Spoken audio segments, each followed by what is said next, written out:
నమస్తే welcome to ISR 9 news ముందుగా headlines.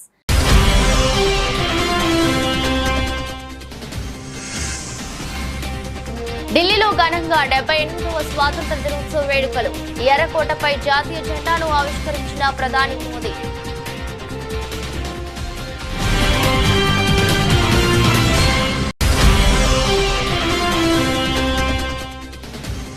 ఎర్రకోటపై జాతినుద్దేశించి ప్రధాని నరేంద్ర మోదీ ప్రసంగం. హర్ ఘర్ తిరంగా పేరుతో దేశవ్యాప్తంగా ఘనంగా వేడుకలు జరుగుతున్నాయన్న ప్రధాని.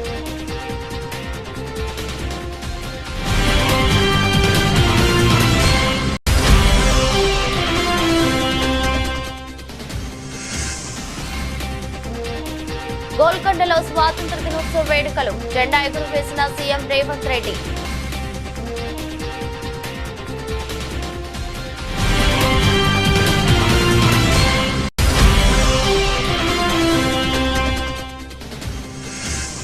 వైఎస్ఆర్సీపీ కేంద్ర కార్యాలయంలో ఘనంగా స్వాతంత్ర దినోత్సవ వేడుకలు. జాతీయ జెండాను ఆవిష్కరించిన వైఎస్ జగన్మోహన్ రెడ్డి.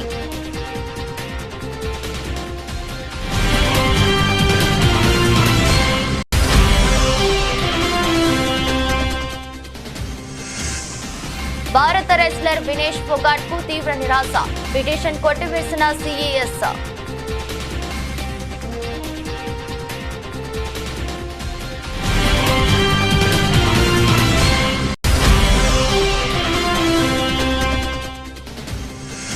కోలుకున్న స్టాక్ మార్కెట్ సూచీలు. అంతర్జాతీయ మార్కెట్ల నుంచి సానుకూల పవనాలు. స్వల్ప లాభాలతో సెన్సెక్స్ నిఫ్టీ.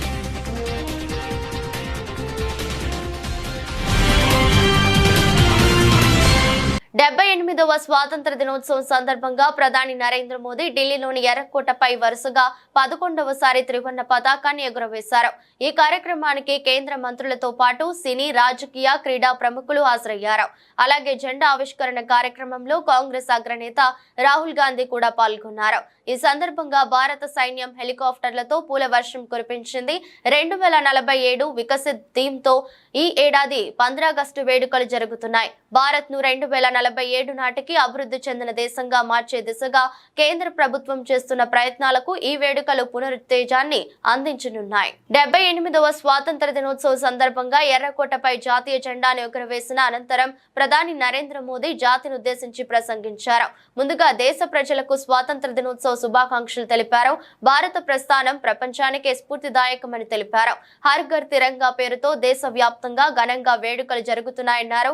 దేశం కోసం తమ జీవితాలని పణంగా పెట్టిన మహనీయులు ఎందరో ఉన్నారని, ఈ సందర్భంగా వారి త్యాగాలను స్మరించుకుందామని ప్రధాని పిలుపునిచ్చారు. మహనీయుల త్యాగాలకు ఈ దేశం రుణపడి ఉందని పేర్కొన్నారు. శతాబ్దాల తరబడి దేశం బానిసత్వంలో మగ్గిందని, స్వాతంత్ర్యం కోసం ఆనాడు 40 కోట్ల మంది పోరాడారని గుర్తు చేశారు. ఇవాళ దేశ జనాభా 140 కోట్లకు చేరుకుందని, మనమంతా వారి కలలను సాకారం చేయాలని పిలుపునిచ్చారు. లక్ష్యాన్ని నిర్దేశించుకుని ముందుకు సాగాలని తెలిపారు. सामान्य से सामान्य मानवीयों का विश्वास तोड़ने की हर तरकीब है। उसके बावजूद भी उस समय की जनसंख्या के हिसाब से करीब 40 करोड़ देशवासी आजादी के पूर्व 40 करोड़ देशवासियों ने वो जज्बा दिखाया, वो सामर्थ्य दिखाया, एक सपना लेकर के चले, एक संकल्प लेकर के चलते रहे, जूझते रहे। एक ही स्वर था, वंदे मातरम। एक ही सपना था, भारत की आजादी का। 40 करोड़ देशवासियों ने, और हमें गर्व है कि हमारी रगों में उन्हीं का खून है। वो हमारे पूर्वज थे। सिर्फ 40 करोड़ लोगों ने दुनिया की महासत्ता को उखाड़ करके फेंक दिया था, गुलामी की जंजीरों को तोड़ दिया था।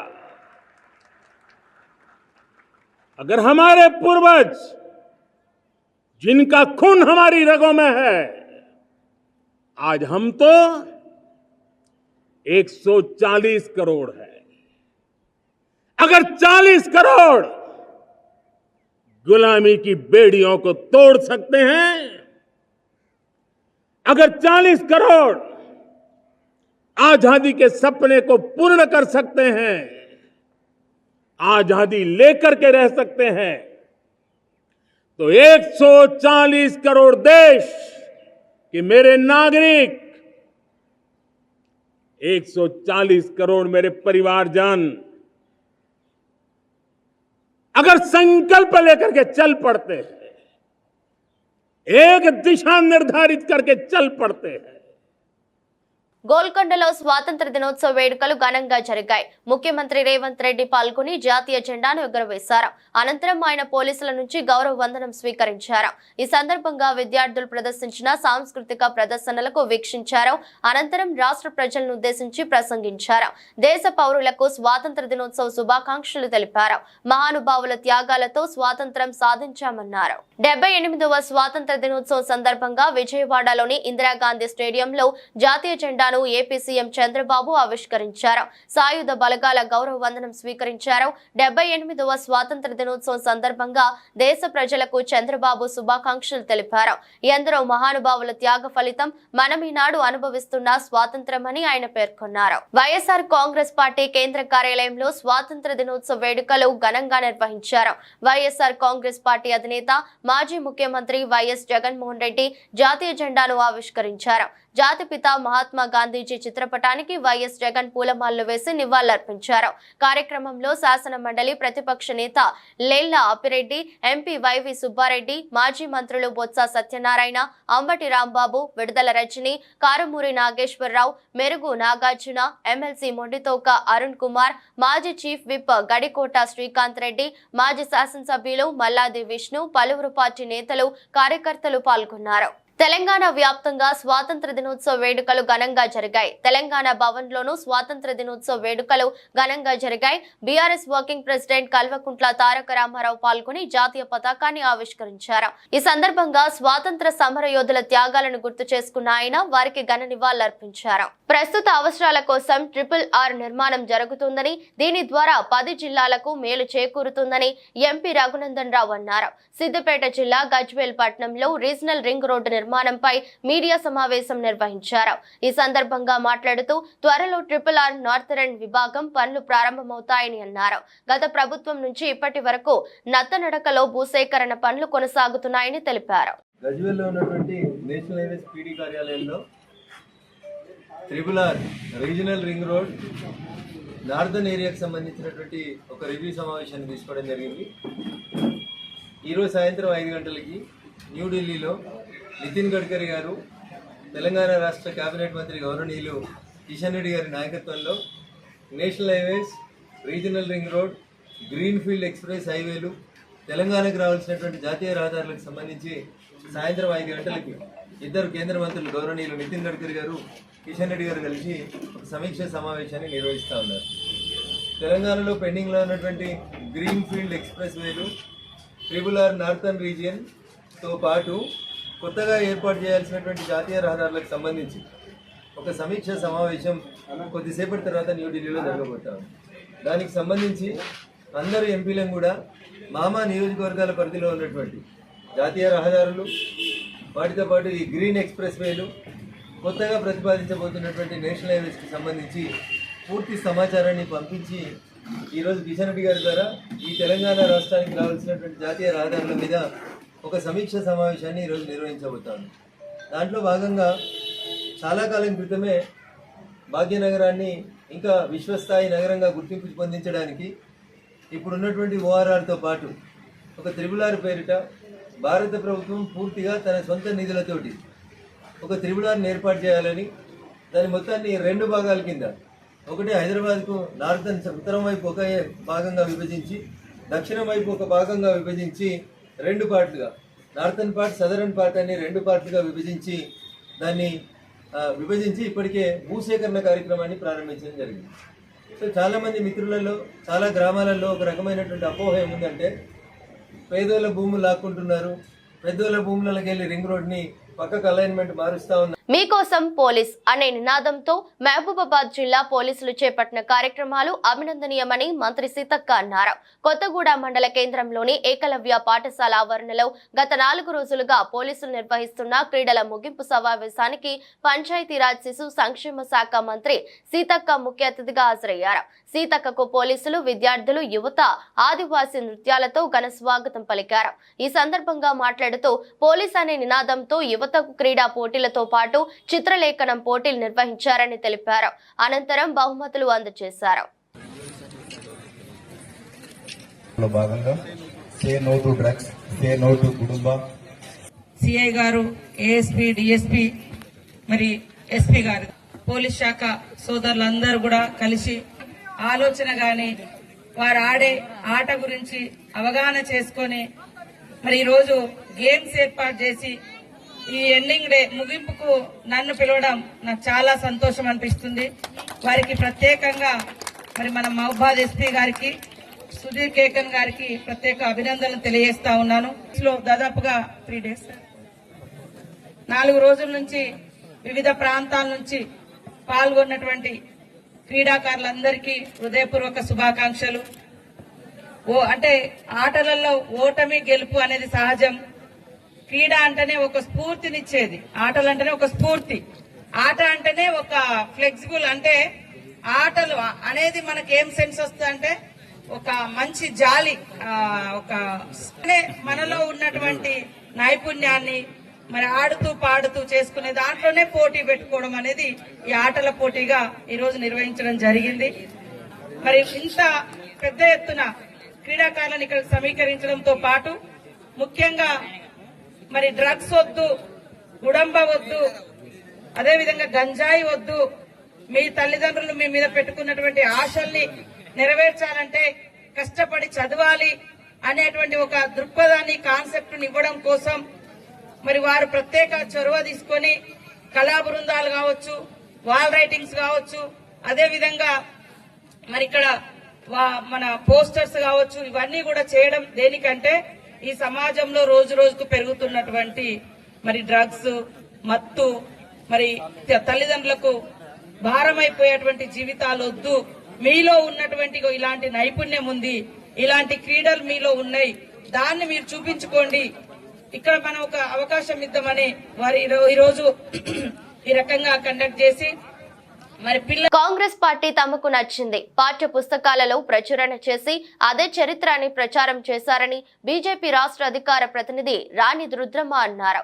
నెహ్రూకి ప్రధాని పదవి మీద ఉన్న వ్యామోహం వల్లే అఖండ భారతదేశాన్ని 2 ముక్కలుగా విభజించారని ఆమె విమర్శించారు. సిద్దిపేట జిల్లా కేంద్రంలోని శివానుభవ మండపంలో దేశ విభజన మాయని గాయాలపై సెమినార్ లో బీజేపీ రాష్ట్ర అధికార ప్రతినిధి రాణి రుద్రమ్మ పాల్గొన్నారు. హిందువులకు అన్యాయం జరిగితే నాటి నుంచి నేటి వరకు కాంగ్రెస్ పార్టీ, కమ్యూనిస్టు పార్టీలు ఎందుకు మాట్లాడలేదని ప్రశ్నించారు. చిన్నప్పుడైతే ఆగస్టు 15 వస్తుంది, జనవరి 26 వస్తుంది అనగానే ఎక్కడ లేని ఉత్సాహం అంతా వచ్చేది. ఇవాళ స్కూల్ పిల్లలకు అవేం లేవు.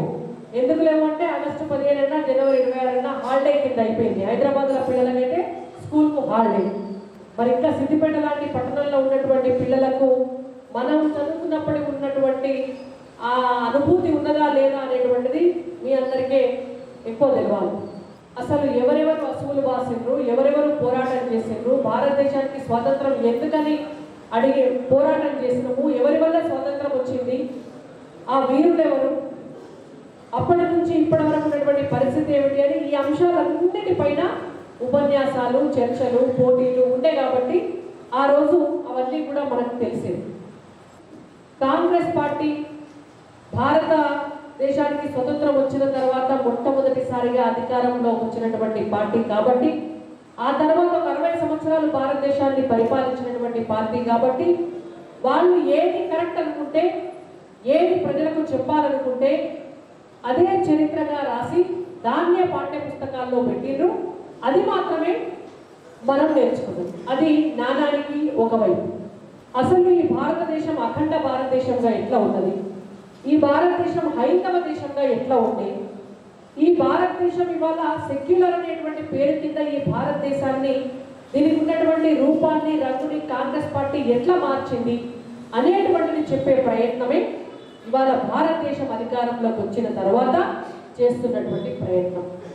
ఆ ప్రయత్నంలో భాగంగానే దేశానికి స్వతంత్రం వచ్చినటువంటి సమయంలో అసువులు బాసినటువంటి అమరులందరినీ కూడా ఒకసారి స్మరించుకోవాల్సినటువంటి అవసరం ఉన్నది. నిర్మల్ జిల్లా బాసర ప్రసిద్ధ పుణ్యక్షేత్రమైన జ్ఞాన సరస్వతి అమ్మవారి అనుబంధ దత్తాత్రేయుని ఆలయంలో గుర్తు తెలియని వ్యక్తులు హుండీని పగలగొట్టారు. అంతటితో ఆగకుండా ఆలయానికి సమీపంలో ఉన్న లడ్డు ప్రసాదం కౌంటర్ రూమ్ తలుపులు పగలగొట్టి లోపలికి ప్రవేశించారు. అలాగే ఎవరు గుర్తుపట్టకుండా సీసీ ఫుటేజ్ ను దుండగులు పగలగొట్టారు. నిరంతరం సెక్యూరిటీ సిబ్బంది ఆలయం లోపల బయట విధులు నిర్వహిస్తున్నప్పటికీ అర్ధరాత్రి సమయంలో దొంగలు విడ్డూరం అని స్థానికులు మండిపడుతున్నారు. ఆలయ అధికారుల సమాచారం మేరకు పోలీసులు రంగంలోకి దిగి డాగ్ స్క్వాడ్ తో తనిఖీలు చేపట్టారు.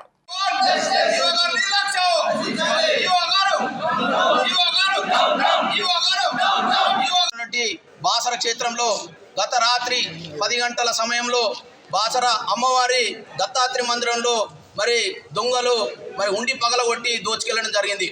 ఇక్కడ చూస్తే పూర్తిగా భద్రత వైఫల్యం చూపిస్తున్నది. ఇక్కడ 28 మంది హోంగార్డులు ఉండి మరి నైట్ పూట డ్యూటీ చేయకుండా దొంగతనం చేసిన వ్యక్తి వాళ్ళ కళ్ళ ఎదుటనే దోచుకొని పోతా ఉంటే ఇక్కడ ఎంత నిర్లక్ష్యం కనబడుతుందో ఈ పాటికి అర్థమవుతుంది. ఈరోజు మా బాసర మండల వాసులం వీడీసీ కమిటీ అందరం కలిసి గ్రామస్తులందరం కలిసి ఈఓ గారికి అదేవిధంగా ఇక్కడ ఎస్ఐ గారికి కూడా మెమోరాండం ఇవ్వడం జరిగింది. అయ్యా మీకు ఒకటే తెలియజేస్తా ఉన్నాం, మీరు ఈరోజు ఇంత పెద్ద టెంపుల్కు రెగ్యులర్ ఈఓ లేడు, మేము ఒకటే బాసర గ్రామస్తులందరం కోరుతా ఉన్నాం, జేసీ టెంపుల్ లాగా కలెక్టర్ స్థాయిలో హోదాలో కూడా మరి ఈవో నియమించాలి. ఇక్కడ భద్రత వైఫల్యం అదేవిధంగా రిటైర్డ్ మిలిటరీతో సహా ఇక్కడ మరి నియమించాలి. లేదు అంటే ఈరోజు చిన్న దొంగతనమే జరిగింది, లేదంటే రేపు అమ్మవారిని కూడా మరి ధ్వంసం చేసి మొత్తం ఆలయాన్ని ధ్వంసం చేసే రకం ఉన్నాయి. కాబట్టి ఇక్కడ తక్షణమే హోంగార్డ్ వ్యవస్థను తీసివేసి మేము ఒకటే గ్రామస్తులను కోరుతా ఉన్నాం, పై అధికారులకు జిల్లా ఎస్పీ గారి కలెక్టర్ కూడా మేము ఒకటే చెప్తా ఉన్నాం. ఈరోజు మా బాసర గ్రామంలోని చాలా మంది యువకులు ఉన్నారు, మరి ఒక్కొక్కరికి హోంగార్డ్కి 28,000 శాలరీ ఇస్తున్నారు. మా గ్రామస్తుడికి మరొక యువకుడికి 9,000 ఇస్తే 8 గంటలు కూడా పనిచేసే రకం ఉన్నారు. కాబట్టి ఈ భద్రత వైఫల్యం తక్షణమే ఎండగడతా ఉన్నాం. లేని పక్షంలో మా బాసర గ్రామస్తులందరంపై ఇలాంటి దుండగులు ఇంకోసారి జరిగితే మేము మొత్తం కలిసి కలెక్టర్ ఆఫీస్ ముందు ఎస్పీ ఆఫీస్ ముందు మరి బైఠాయించి నిరసన వ్యక్తం చేస్తామని చెప్పి నేను బాసర గ్రామస్తుడిగా మా గ్రామస్తులందరం ఈరోజు కోరుతా ఉన్నాం. ఆలయంలో ఈరోజు దోపిడీ జరిగింది. హుండీలోనే పగలగొట్టి దొంగతనం చేయడం జరిగింది. ఇక్కడ సెక్యూరిటీ ఉన్నా కూడా సీసీ కెమెరాలు ఉన్నా కూడా అక్కడ దొంగతనం జరిగిందంటే ఇక్కడ వ్యవస్థ పైన ప్రజలకు ఏ విధమైన నమ్మకం కలుగుతున్నది అన్నది తెలుసుకోవాల్సిన అవసరం ఉన్నది. పక్కనే పోలీస్ స్టేషన్ ఉన్నా కూడా ఇక్కడ సిగ్గుచేటుగా ఉన్నది. బాసర భక్తులందరికీ కూడా అవమానం కలిగినట్లు ఇక్కడ జరిగిన సంఘటన చూస్తే అర్థమవుతుంది. బాసరలో ఉన్న నిరుద్యోగులందరూ కూడా ఇక్కడ ఫ్రీగా భద్రత లోపం జరిగినట్లు ఈరోజు హుండీలను పగలగొట్టి దొంగలు తీసుకెళ్లడం జరిగింది. ఇక్కడ సెక్యూరిటీ సిబ్బంది ఉంది, సీసీ కెమెరాలు ఉంది. సీసీ కెమెరాలు కూడా కొన్ని లక్షలు పెట్టారు, కానీ ఆ సీసీ కెమెరా నిఘా వైఫల్యమే ఇది దోపిడీకి నిదర్శనంగా కనబడుతుంది. బాసర్లో ఉన్న ఆలయ అధికారులు కానీ సెక్యూరిటీ సిబ్బంది కానీ ఏం చేస్తున్నారని భక్తులు ప్రశ్నిస్తున్నారు. ఇకనైనా కట్టుదిట్టంగా హిందూ దేవాలయాలను పరిరక్షించాల్సిందిగా కోరడం జరుగుతుంది. విజయవాడ నడిబొడ్డులోని అంబేద్కర్ సామాజిక న్యాయ మహాశిల్పంపై దాడికి పాల్పడటం చాలా దారుణమని, ఈ ఘటనను ప్రజాస్వామ్యవాదులంతా తీవ్రంగా ఖండించాలని రాజమండ్రి పార్లమెంటరీ నియోజకవర్గ వైఎస్ఆర్సీపీ ఇన్ఛార్జి డాక్టర్ గూడూరి శ్రీనివాస్ అన్నారు. ఈ సంఘటనపై ఎప్పటికీ సీఎం గాని డిప్యూటీ సీఎం గాని స్పందించకపోవటం మరింత దారుణమన్నారు. విజయవాడలో అంబేద్కర్ మహానీయుని విగ్రహ దాడికి పాల్పడిన ఘటనపై వైఎస్ఆర్సీపీ శనివారం సాయంత్రం రాజమహేంద్రవరంలోని క్వారీ జంక్షన్ లో కొవ్వొత్తులతో నిరసన ర్యాలీ నిర్వహించింది. ఈ సందర్భంగా డాక్టర్ గూడూరి శ్రీనివాస్ మాట్లాడుతూ రాష్ట్రంలో ఎన్డీఏ ప్రభుత్వం సాగిస్తున్న అరాచకాల నుంచి ప్రజల దృష్టి మళ్లించడానికి భారత రాజ్యాంగ నిర్మాత డాక్టర్ బిఆర్ అంబేద్కర్ విగ్రహంపై టీడీపీ మూకలు దాడి చేశారని ఆరోపించారు. ఏలూరు జిల్లా నూజివీడులోని సబ్ కలెక్టర్ కార్యాలయం, నూజివీడు పట్టణ పోలీస్ స్టేషన్లలో మరియు అధికారిక కార్యాలయాల్లో 78వ స్వాతంత్ర వేడుకలు ఘనంగా జరిగాయి. నూజివీడు సబ్ కలెక్టర్ కార్యాలయంలో ఆర్డీఓ భవానీ శంకరి జాతీయ పతాకాన్ని ఆవిష్కరించి పతాకానికి గౌరవ వందనం చేశారు. నూజివీడు పట్టణం పోలీస్ స్టేషన్లో సిఐ మూర్తి పతాకాన్ని ఆవిష్కరించి గౌరవ వందనం చేశారు. నూజివీడు రూరల్ సిఐ కొప్పిశెట్టి రామకృష్ణ జాతీయ పతాకాన్ని ఆవిష్కరించారు. ఎంతో మంది స్వాతంత్ర సమరయోధుల త్యాగ ఫలితంగా భారతదేశానికి స్వాతంత్రం సిద్ధించిందని, స్వాతంత్రం ద్వారా ప్రజలకు సమానంగా అన్ని లభించాయని అధికారులు తెలిపారు. అనకాపల్లిలో 78వ స్వాతంత్ర దినోత్సవ వేడుకలు ఘనంగా నిర్వహించారు. జిల్లా కేంద్రమైన అనకాపల్లి పట్టణంలోని ఎన్టీఆర్ స్టేడియంలో ఏర్పాటు చేసిన స్వాతంత్ర దినోత్సవ వేడుకల్లో రాష్ట్ర హోంమంత్రి వంగలపూడి అనిత ముఖ్య అతిథిగా పాల్గొని జాతీయ పతాకాన్ని ఆవిష్కరించి పోలీసుల గౌరవ వందనం స్వీకరించారు. ఈ సందర్భంగా హోంమంత్రి అనిత మాట్లాడుతూ జిల్లా కేంద్రంలో స్వాతంత్ర దినోత్సవ వేడుకలలో పాల్గొనడం సంతోషంగా ఉందని, అలాగే స్వాతంత్ర్యం కోసం జరిగిన పోరాటంలో అనకాపల్లి జిల్లా నుండి కూడా స్వాతంత్ర సమరయోధులు పాల్గొన్నారని అన్నారు. ఈ వేడుకలలో జిల్లా కలెక్టర్ విజయకృష్ణన్, జిల్లా SP Deepika Patil, MP CM Ramesh, MLA Konathala Ramakrishna, అధికారులు, విద్యార్థులు, స్థానిక ప్రజలు పాల్గొన్నారు. 78వ స్వాతంత్ర దినోత్సవ వేడుకలను పురస్కరించుకొని గురువారం ఉదయం రాజమహేంద్రవరం జిల్లా కోర్టు ఆవరణంలో జిల్లా ప్రధాన న్యాయమూర్తి గంధం సునీత జాతీయ జెండాను ఎగురవేసి గౌరవ వందనం చేశారు. ఈ సందర్భంగా ప్రధాన న్యాయమూర్తి గంధం సునీత మాట్లాడుతూ ఎందరో స్వాతంత్ర సమరయోధుల త్యాగాల ఫలితమే నేడు మనం ఈ స్వాతంత్ర ఫలాలను అనుభవించగలుగుతున్నామని, మనమందరం వారికి రుణపడి ఉంటామని తెలిపారు. ఇదే స్ఫూర్తితో ప్రతి కోర్టులోనూ ఉండే విభాగంలో ప్రతిబింబించే విధంగా పనితీరు ఉండాలని ఆమె గుర్తు చేశారు. స్వాతంత్ర్యం వచ్చి 77 సంవత్సరాలు పూర్తి చేసుకుని 78వ సంవత్సరంలో అడుగుపెట్టాము. ఈ సందర్భంగా మనము ఇంత స్వేచ్ఛగా జీవితాన్ని గడుపుతున్నామంటే అన్ని రకాలుగా ఎంతో మంది అమరవీరులు వాళ్ళ ప్రాణాన్ని త్యాగం చేసి మనకు స్వాతంత్ర్యాన్ని తీసుకురావడం జరిగింది. మనం స్వాతంత్ర దినోత్సవం జరుపుకుంటున్నాము అంటే వచ్చి జెండా ఎగిరేసామా వెళ్ళామా అన్నట్లుగా ఉండకూడదు. నేను ఇక్కడికి వచ్చిన దగ్గర నుంచి కూడా అదే రకమైన వాతావరణాన్ని క్రియేట్ చేసి ఇక్కడ ప్రతి కోర్టులో ఉండే ప్రతి ఇంచ్ కూడా ఆ పేట్రియాటిక్ ఆ ఫీలింగ్ అనేది ఇన్కల్కేట్ అయ్యేలాగా ప్రతిబింబించేలాగా ఇక్కడ డెకరేషన్ అది కూడా చేసి స్టాఫ్ కానివ్వండి, అడ్వకేట్స్ దీనికి చాలా అసిస్ట్ చేసి ప్లస్ కావాల్సిన మెటీరియల్ కూడా తీసుకొచ్చి నైట్ అంతా ఉండి చక్కగా డెకరేట్ చేస్తున్నారు. మనము హిందువులుగా లేదా క్రిస్టియన్స్, ముస్లిమ్స్ మనకు సంబంధించిన పండుగల్ని సెలబ్రేట్ చేసుకుంటాము. అది ఇంట్లో మనందరం చేసుకుంటాం. కానీ ఇదేంటంటే జాతీయ పండుగ. మనకి నరనరాల్లోంచి గూస్ బంప్స్ వచ్చి లాగా మన నేషనల్ యాంథమ్ కానివ్వండి, వందే మాత్రం కానివ్వండి, అది ఎందుకు ఎలా వచ్చింది అనే దాన్ని అర్థం చేసుకుంటూ నరాల్లో జీర్ణించుకునేలాగా మనం ఎవ్రీ ఇండిపెండెన్స్ డే కానీ, రిపబ్లిక్ డే కానీ ఇలాంటి నేషనల్ ఫెస్టివల్స్ అనేవి తప్పకుండా జరుపుకోవాలి. ఫ్యూచర్ ఇంకా జనరేషన్ కి అసలు దీనిలో ఉన్నది ఏంటి, మనం ఏదో ఆగస్ట్ 15 వస్తే ప్రోగ్రామ్స్ చేస్తాం, ర్యాలీస్ చేస్తాం ఎట్లా అనేది కాకుండా అసలు ఎందుకు ఇంత బాగా సెలబ్రేట్ చేసుకోవడానికి కారణం ఏంటి అనేది కూడా వాళ్ళకి ఆ రీజన్స్ అన్ని ఎక్స్ప్లెయిన్ చేస్తూ చక్కగా మనకి మంచి సౌభ్రాతృత్వంతో మనకి ప్రియాంబుల్లోనే ఉంది సెక్యులరిజం కానీ, డెమోక్రటిక్ కానీ, సోషలిజం కానీ అన్ని కూడా ఇంకల్కేట్ చేస్తూ బ్రదర్లీహుడ్ గా ఉంటూ చక్కటి మన ఇన్స్టిట్యూషన్ కి మన తరపు నుండి కూడా మన ఈస్ట్ గోదావరి న్యాయ వ్యవస్థ నుండి మంచి పేరెడితే ఆటోమేటిక్ గా హైకోర్టులో one of the part of our district అవుతుంది. కాబట్టి అక్కడ కూడా మన న్యాయ వ్యవస్థ ప్రతిభ ఇన్వడింపు చేసేలాగా మీరందరూ కూడా మన రాజ్యాంగానికి లోబడి చక్కగా వర్క్ చేసి మన ఇన్స్టిట్యూషన్ కి డెడికేటెడ్ గా ఉంటారని చెప్పి మీ అందరికీ కూడా ఇంకొకసారి మనస్ఫూర్తిగా స్వాతంత్ర దినోత్సవ శుభాకాంక్షలు. స్వాతంత్ర దినోత్సవం రోజున అక్రమంగా మద్యం అమ్మకాలు చేసేందుకు వైన్ షాప్ తో కుమ్మక్కై విక్రయిస్తున్న 2,86,590 రూపాయల విలువ గల మద్యంను commissioner of police Warangal Amber Kishore ఆదేశాల మేరకు పట్టుకున్నారు.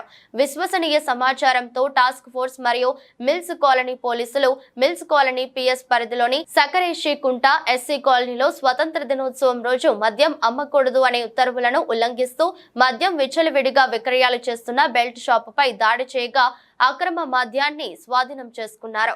అక్రమ మద్యం పట్టుకోవడంలో ప్రతిభ కనబర్చిన A Madhusudan, ACP task force ఇన్స్పెక్టర్లు S Ravikumar, M Ranjit Kumar, SI Sharath Kumar, task force సిబ్బంది మరియు మిల్స్ కాలనీ పిఎస్ సిబ్బందిని commissioner of police Warangal Amber Kishore అభినందించారు. కలియుగ వైకుంఠంగా విరాజిల్లుతున్న తిరుమల శ్రీ వెంకటేశ్వర స్వామి వారికి నిత్యం లక్షలాది మంది దర్శించుకొని మొక్కుబడులు చెల్లించుకుంటుంటారు.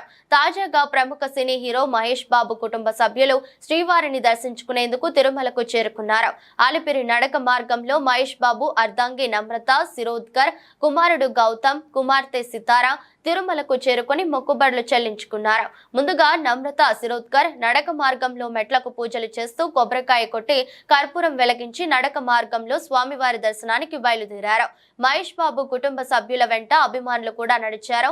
వీరు నడక మార్గంలో భక్తులను పలకరిస్తూ కొండపైకి చేరుకున్నారు. ఇందుకు సంబంధించిన ఫోటోలు, వీడియోలు సోషల్ మీడియాలో వైరల్ అయ్యాయి. బుధవారం రాత్రి తిరుమలలోని సుధాకృష్ణ నిలయం అతిథి గృహంలో బస చేసిన మహేష్ బాబు కుటుంబ సభ్యులు ఈ రోజు ఉదయం శ్రీవారిని దర్శించుకున్నారు. కోల్కతాలోని ఆర్జీకర్ మెడికల్ కాలేజీ ఆసుపత్రి వద్ద ఉద్రిక్తత పరిస్థితులు నెలకొన్నాయి. 31 ఏళ్ల ట్రైనీ వైద్యురాలిపై జరిగిన లైంగిక దాడి హత్యకు సాక్షిగా నిలిచిన ఈ ఆసుపత్రికి రీక్లైమ్ ది నైట్ పేరుతో ఆందోళనకారులు పెద్ద ఎత్తున చేరుకున్నారు. వారిని అడ్డుకునేందుకు పోలీసులు టియర్ గ్యాస్ ప్రయోగించాల్సి వచ్చింది. లాఠీలకు పని చెప్పారు. ఈ ఘటనలో పలువురు గాయపడ్డారు. రీక్లైమ్ ది నైట్ పేరుతో పశ్చిమ బెంగాల్ సహా దేశవ్యాప్తంగా ప్రచారం ప్రారంభమైంది. సోషల్ మీడియా ద్వారా దీనికి విపరీతమైన ప్రచారం లభించింది. గత రాత్రి 11:55 సమయంలో వేలాది మంది మహిళలు ప్లకార్డులు చేతపట్టుకుని విధుల్లోకి వచ్చారు. బాధితురాలికి న్యాయం చేయాలంటూ పెద్ద ఎత్తున నినాదాలు చేశారు. ఆందోళన తొలుత శాంతియుతంగా సాగింది. అయితే ఆసుపత్రికి చేరుకున్నాక ఉద్రిక్తంగా మారింది. ఆందోళనకారులు ఆసుపత్రిలోకి చొచ్చుకెళ్లే ప్రయత్నం చేశారు.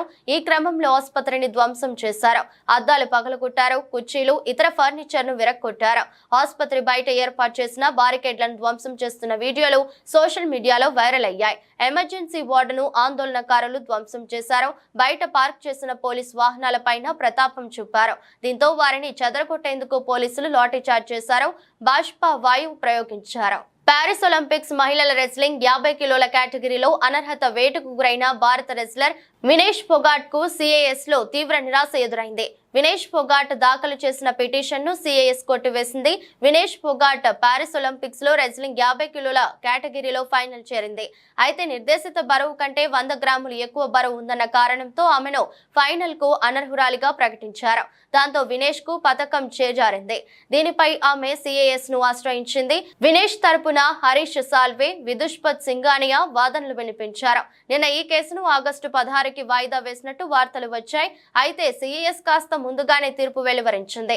ఈ కేసులో వినేష్ ఫోగాట్ కు అనుకూలంగా తీర్పు వచ్చి ఉంటే ఆమెకు రజత పథకం దక్కేది. కానీ సిఎస్ ఆమె పిటిషన్ ను కొట్టివేయడంతో ఉత్త చేతులతో పారిస్ ఒలింపిక్స్ నుంచి నిష్క్రమించినట్టయింది. నిన్న భారీ నష్టాలతో ముగిసిన భారత స్టాక్ మార్కెట్ సూచీలు నేడు అంతర్జాతీయ విపణి నుంచి వీచిన సానుకూల పవనాలతో కోలుకున్నాయి.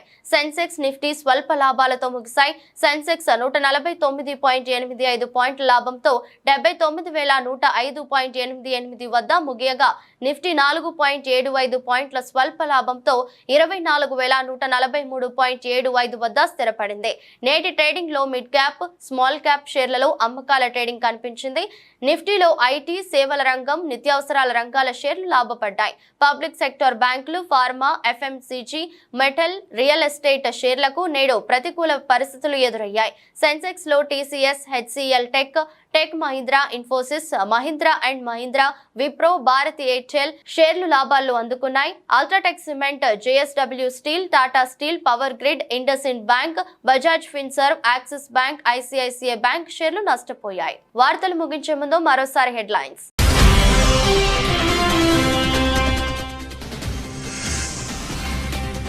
ఢిల్లీలో ఘనంగా 78వ స్వాతంత్ర దినోత్సవ వేడుకలు. ఎర్రకోటపై జాతీయ జెండాను ఆవిష్కరించిన ప్రధాని మోదీ.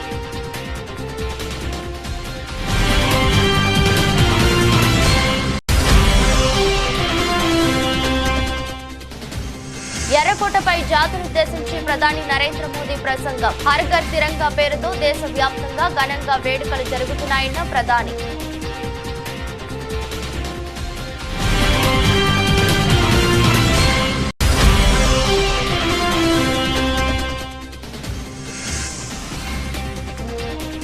గోల్కొండలో స్వాతంత్ర దినోత్సవ వేడుకలు. జెండా ఎగురవేసిన సీఎం రేవంత్ రెడ్డి.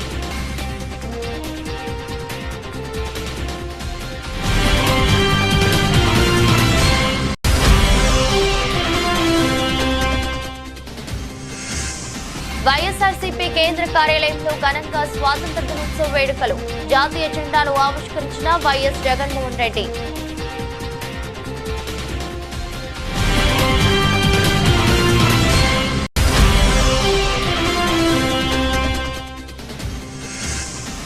భారత రెస్లర్ వినేష్ ఫోగాట్ కు తీవ్ర నిరాశ. పిటిషన్ కొట్టివేసిన సిఈఎస్.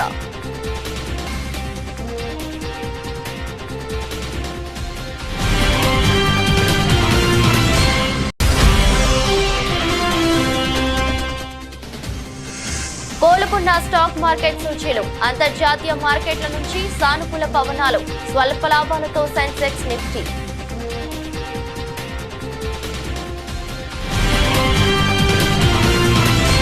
ఇది రోజు బులెటిన్. మరో బులెటిన్లో మళ్ళీ కలుద్దాం. అంతవరకు సెలవు. నమస్కారం.